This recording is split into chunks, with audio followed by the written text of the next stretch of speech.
All right, welcome back. So, with the conclusion of the first portion of the first tour, I thought it'd be interesting to go through every single region, take a look at the standings as they are now, and taking a look at which teams got how many points, which teams got relegated, which teams are getting bumped up, just as a brief little I don't know, checkpoint, just in case you guys haven't been able to keep up with as many regions as you maybe you wanted to. So yeah, taking a look first off at China. This is just going to be the upper division teams, by the way, plus the two top teams from the lower division. I won't be covering the lower division in this video. Kicking off with China, we have PSG.LGD leading the way, claiming themselves 300 DPC points, which sure is maybe not as much as last season's tour, which was I think 500 for finishing first place in your region, but 300 is still quite a lot. That obviously is going to scale more and more as we get deeper into the season, but still PSG.LGD looking as strong as they were last year. They dropped a few games here and there, but they went 7-0 on the season, or on the tour, I should say. They look fantastic. Following that, we have Aster, who also had a fantastic tour. Their only series that they dropped being to RNG and to PSG.LGD. However, they did beat RNG in those tiebreakers to secure second place and 180 DPC points. They are currently proving that the changes that they made in the offseason did not hinder their team as much as it did some other ones. Bringing in Ori to replace White Album in the mid-role, he has looked fantastic. And overall, the team is looking pretty damn solid. Now, of course, last tour from the last season, they did finish first place in their region. However, they didn't have a lot of success in lands against some other teams.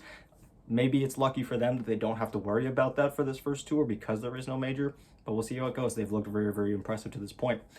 Following that, again, RNG, as previously mentioned, lost those tiebreakers to eHome. They pick up 120 DPC points. They are also looking really good. God King is finally starting to get a little bit more consistent. In the last season and in this past tour, near the early stages at least, God King was one of the more unreliable carries, but he's been doing very, very well. I will give him credit where it's due. As of late, RNG has really cleaned up their game since then as well. And then finally, we have eHome and Invictus Gaming, who are coming in 4th and 5th place. eHome is going to be a part of the 4-team playoff series. eHome as well has been playing fantastically. Invictus Gaming just barely misses out on the top 4, but they do still secure themselves 30 DPC points, 60 for eHome and 120 for Royal Never Give Up. And for the only team that doesn't have anything happening to them in this division, we have LBZS, who is not going to be getting any DPC points because they finished 6th, and they're also not going to be getting relegated. So they're kind of in the weird little middle zone. So I'm sure they're pretty happy about this, coming in from the lower division into a division as competitive as China. I'm sure they are pretty happy with this performance, and honestly, they've looked quite good. So thumbs up for them. Now at number 7, a team I wasn't expecting to have here, Invictus Gaming. After minimal changes to their roster, it proved to have tremendous impact as they had a very, very miserable season, only picking up 1 series win over Phoenix, who went completely winless through this tour. It's going to be interesting to see what Invictus does. You know, this is the type of tour that typically will just completely destroy a team and will just disband a team or several players leave. We'll see if they're going to be resilient enough to actually want to play in the lower division, or if some teams in the upper division that are looking for some big name players will swoop in and pick up any of those players, like LBZS or like eHome, who has been known to just pick up big name players like that. Although now that eHome is having a little bit more success, I don't know how willing they would be to give up that success in order to pick up some big name players from Invictus Gaming. Following that, yeah, like I said, Phoenix goes winless, coming in from the lower division and then completely changing their roster.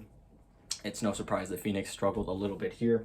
And then coming in from the lower division, Extreme and Magma. Extreme being the stack with PYW, DY, Paparazzi, and all of them. They looked fantastic. Maybe not as dominant as I think a lot of people were expecting. That one loss to, I believe it was CDEC, when CDEC was completely winless throughout that tour, was a little bit, concerning. But they get it together and they finish top 2. Same thing goes for Magma. Very, very good tour for them. And I'm very excited to see how they fit into this upper division in China.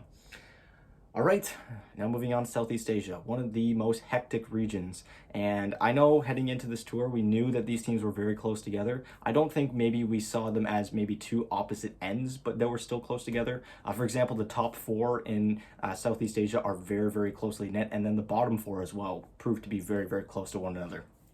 Starting things off, we have Boom, who finished first place. Their only loss in this tour being to T1, who was playing some of their best Dota to that point, but they still secure first place. They get themselves 300 DPC points. Then Fnatic comes ahead of that three-way tie between T1, Fnatic, and SMG. Very impressive showing there, showing that they're able to reliably beat T1 at this point. They secure themselves 180 DPC points, then T1 with 120, and SMG, who is unfortunately not able to keep up with Fnatic and T1 in those tiebreakers, and so their opportunity to get 180 DPC points ends up just being 60. OB.Neon actually somehow finds a way to get themselves DPC points. They were winless up until I think week 4 or 5. They were having a pretty miserable season, but they got a couple clutch wins. I think one of them was over T1, the next one over Motivate Gaming, and then they came ahead of the two other teams in their own tiebreakers, those being Execration and Motivate.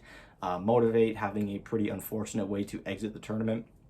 But regardless, they get themselves 30 DPC points. They don't make it to top 4, but they still got at least a little something to show for. Execration is the team in this division that is kind of caught in the middle. No DPC points, no playoffs, but they also aren't getting relegated. As for Motivate and TNC Predator, they aren't so lucky. And again, for Motivate, it has been a real downward spiral since that first week when they went 2-0, and they haven't won a series since. And for TNC Predator, you know, they came into this new season with a brand new approach to their roster, going with some younger talented players, trying to maybe form a team that will gel together with time and grow to be one of the best teams. And it really feels like that might take a little longer than they were expecting. And I'm curious to see if TNC Predator ends up just scrapping this and goes back to the drawing board if they pick up new players. It is still a relatively big organization. They probably do have the money to pick up big players. But now that they're in the lower division, there might not be as much incentive as we previously thought there would be. So, and as for the two teams that are going to be joining the upper division, Polaris, who had a fantastic season, they're going to be joining this year, this upper division. I believe they went completely undefeated, which was very, very impressive considering how many very, very solid teams there were in that lower division. Keep in mind, a team like Talon, who had a lot of star power on it, only finished 5th place. We also have Enigma Galaxy's Southeast Asia team with a very, very impressive showing, beating out Ragdoll in those tiebreakers for 2nd and 3rd place, and they find themselves now in the upper division, which I think Enigma as an org can be super excited about, as they now have 2 upper division teams, which is, I think they're the only one that has 2 upper division teams, just because they're playing in different regions. Gambit, for example, wouldn't be able to have that because both of their teams are playing in Eastern Europe, which now segues me over to them. Team Spirit finishing 1st place. Who would have thought? They secured themselves 300 DPC points. They looked dominant the whole way through. They dropped, I think, 1 game against Na'Vi, but even in that game that they lost to Na'Vi, Na'Vi was in control for a good portion of that game, and it still took them an hour to take down Spirit. And even when Na'Vi was super far ahead, it felt like they were never fully in control. Like, Spirit, it felt like could just pull the rug underneath Na'Vi at any moment and just turn it. And they almost did a few times. So credit to Spirit where it's due. Their only loss was a close one. Everything else was just absolutely dominant. They have been a force to be reckoned with. They secure themselves 300 DPC points already and secure themselves #1 seed in the region. Following that, we have PuckChamp, who finished 2nd with 180 points. We then have Virtus.Pro coming in 3rd place, who beat out Hellraisers in their head-to-head tiebreakers, in which Hellraisers kind of got smacked around a little bit. It's been a really, really depressing second half of this tour for Hellraisers, but they do have a chance to redeem themselves as they still finish top 4. They still have an opportunity to show that they can play in those in that 4-team playoff series that are going to be taking place in Eastern Europe. Now, if the seeding ends up being 1st versus 4th, they're likely going to be put up against Spirit, which is not where you want to start, but who knows? I've seen crazier. Following that, we have Na'Vi, who finishes 5th, so just barely misses the playoff cutoff line, but they still secure themselves 30 points. We have Mind Games, who narrowly escapes relegation. They were winless up until about week 5, I believe, and then they came through and they beat Empire, and then they beat Gambit, which was the match that they had to win to avoid relegation. So even though they don't get any DPC points, I think they're very, very happy with the way that the end of this tour ended up going. As for the 2 teams that got relegated, Gambit and Empire had a pretty miserable run so far. Empire, surprisingly, their only win was against Hellraisers, which was pretty strange. But yeah, as for the two teams coming in from the lower division, we have CIS Rejects and Windstrike, who both won their four-way tie for the first two spots, where we had CIS Rejects, Windstrike up against Hydra and V Gaming, and these guys came out on top, and they look fantastic. I'm super excited to see how these guys do, especially because CIS Rejects has a pretty stacked lineup, a lot of big-name players that have been around the scene for a long time. You know, Ramses, Pasha, we've got FNG previously on Alliance, who recently actually stood in for Alliance since Hanskin has been absent for their past two series, of course, because he has left the team.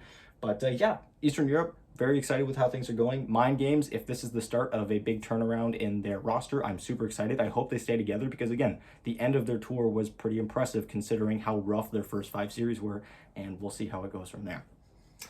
Now moving on to Western Europe, where we had our big spicy four-way tie in the upper division. The two teams that narrowly escaped that ahead of that was Liquid, who finishes first place with 300 DPC points. Not the most convincing first place finish in comparison to some of the other teams like Team Spirit, but they still finished first place. They only dropped one series to Team Enigma. Everything else they won. Even if it took them 3 games, they still got it done. Very impressive. We then have Tickles, who kind of the same thing, narrowly escaped the the four-way best of 1 tiebreakers. They also have a very impressive showing. They kind of exceeded expectations for sure, and I think they can be very happy with the way that the season turned out. They've got a few things to work on. Of course, they ended the season with a loss to Team Secret, which probably is a little bit sour, but they finished top 4 in those regional playoffs. So we'll get to see a little bit more from them. In the meantime, they get themselves 180 DPC points. For Tundra, they win their tiebreakers, and oh my god, did they destroy. Some teams more than others, I'll say that. But they look fantastic. They're playing some of their best Dota. We'll see if they're able to keep up with that consistency, as that has really been the thing holding them back in this tour. We know how good they can be when they're on. It's just a matter of being able to turn on that fire when they actually need it. So they get themselves 120 DPC points. And then the last team to make it into the top 4 in Western Europe is OG, who manages to win 2 of their 3 matches in that best of 1 tiebreaker scenario. They get themselves 60 DPC points and have a shot at earning a little bit more as well. Following that, we have Secret, who narrowly misses the top 4, but they still get 30 extra DPC points. And in our middle spot here, we have Enigma, which it's kind of funny considering Enigma just barely missed out on TI last year by 120, 130 points, and we find them here getting absolutely nothing from this first tour. So we know how precious every single point is in this DPC system, how every single opportunity you have to get points is really, really important. And Enigma, sure, they avoid relegation, which at the start of the season was looking like it was going to be certain, but they wish they had something more to show for it, I'm sure. So as for the two teams that do get relegated, Alliance and Cool Guys. Alliance, they only have 1 series win, and that is over Cool Guys. They did have their highlights here and there, specifically in that series against Liquid. I thought they played some of their best Dota of the tour. Game 2 was fantastic. Game 3, I think, was just a few bad calls away from a win, but it slips out of their hands. And unfortunately, you know, roster changes are going to be inevitable with a team that's getting relegated to the lower division when there were higher expectations for them. So Hanskin's departure. As for Cool Guys, it was kind of a miserable season, I'm not going to lie. I don't know how much I was expecting from these guys, but it was definitely more than this. They really didn't have any highlights whatsoever. They had the 1 game win. I think they took over OG, and that was halfway through the season, and I thought, you know, maybe they're starting to get it together. Maybe they're going to be able to turn stuff around, pick up a few series wins over teams like Enigma and like Alliance, who were also struggling at that point. And then nothing really came of it. They just started playing really, really poorly again, at least up against some of these better teams. So we'll see how it goes for them in the lower division. As for the teams coming up in the upper division, we have Entity and Brame. And Brame made it through with playing with a sub through those tiebreakers and that last series that they needed to win because Shominen obviously was not going to be able to play because he was going to get picked up by another team. What team that is, we don't know yet. But yeah, Brame, very impressive. And Entity as well. Fantastic tour for them. I'm really excited to see how they do. It seems like, honestly, in Western Europe, this is just a death trap for any team coming in from the lower division. I think Tickles is the real exception right now. We saw it last year with Hellbear Smashers and Brame. They had a real rough go of it. Hellbear Smashers definitely had the worst of it. Cool Guys definitely reminds me of Hellbear Smashers from the last tour. And yeah, we'll see how it goes for them. Very excited for this next tour for Western Europe. All right, down to the 2 Americas, starting off with North America. Coming in first place with a single loss, that being the Evil Geniuses in their last series. We have Quincy Crew, who gets themselves 300 DPC points. They do lose to Evil Geniuses in their last series, but they honestly didn't look all that bad. I think there was a part of it where they just maybe weren't as motivated to win. I don't want to necessarily say that that's true or try to assign that onto someone, because obviously I'm not them, but around the time that the series took place was when Quinn and Ponlo and a lot of members on the team were really, really bummed out about the whole major being canceled and all of the backlash from the community and stuff like that. So they were even talking about maybe even forfeiting this matchup if EG had beat Undying, which they did. But regardless, they played this series. They looked very, very good, especially in game 2. It just kind of slipped away from them. Very, very rightfully deserved first place finish. As I talked about in my power rankings, these guys have looked fantastic, especially with the very, very noticeable captaining from Kezu. Their shot calling, their team fight coordination, it's all very crisp and clean. And again, I'm just really sad that we don't get to see them play against any teams from any other regions until at the earliest Tour 2, which sucks. In the DPC format, of course. They could end up playing in some outside tournament, which I think there is supposed to be an outside tournament for the two Americas coming up.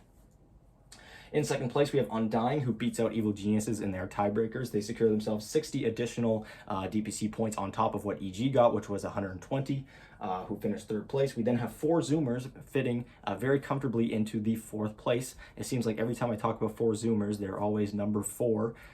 Which kind of feels like what the story's been for 4 Zoomers at this point. It's always, in North America, it's always kind of been EG, Quincy Crew, Undying, and then 4 Zoomers, who's better than pretty much every other team in that division, but those top ones, they haven't reliably been able to beat them. And that was definitely the case in this tour as well. Following that, we had Wildcard, who had a very, very fantastic tour, much better than I think a lot of people would have expected, myself included.